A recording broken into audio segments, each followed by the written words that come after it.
श्रीसूर्यदेवदैते तव सुप्रभातम्। चित्ते करोमि सवितारमनन्तमाद्यम् रक्ताम्बराभरणभूषितमत्कमूर्तिम् सम्पुल्लपद्मविलसत्करपद्मजं त्वाम् श्रीसूर्यदेवदैते तव सुप्रभातम्।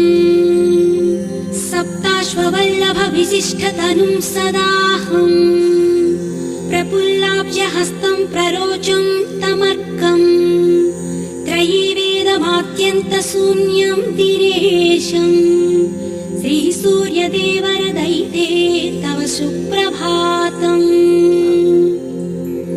महेन्द्रप्रतिष्ठाक्रिया सुप्रसन्नम् तमादित्यमारोग्यडात्